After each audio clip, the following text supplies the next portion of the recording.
Welcome to our channel. Today we how to fix user reviews with Trustpilot, beginner guide step by step clearly. To begin fixing user reviews with Trustpilot, visit the Trustpilot website. Create a user account if you don't already have one. Once logged in, navigate to the Claim Your Business section. Enter the name of your business in the search bar. Select your business from the list that appears. Follow the prompts to verify your ownership of the business. After claiming your profile, familiarize yourself with the dashboard. Review the feedback and ratings from customers. Identify any negative reviews that require addressing. Consider the context of each negative review before responding.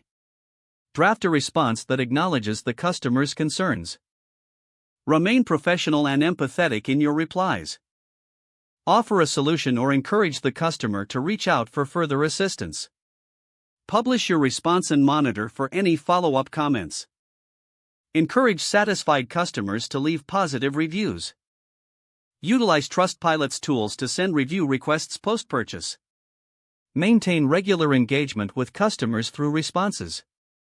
Monitor your business's overall rating and feedback trends. Adjust your customer service approach based on the insights gained from reviews.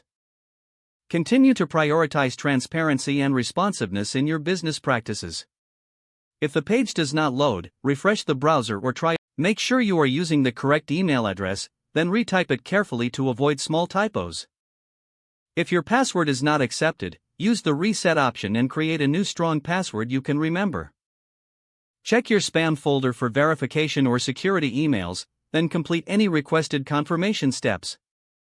Enable two-factor authentication if available to improve account security and reduce unauthorized access risk.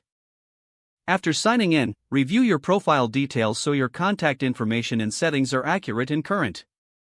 If you see an error message, note it down and try again after restarting your device and internet connection. Log out when you finish, especially on shared devices, to keep your account and payment information secure. Don't forget to like this video and subscribe to our channel for more step-by-step tech guides.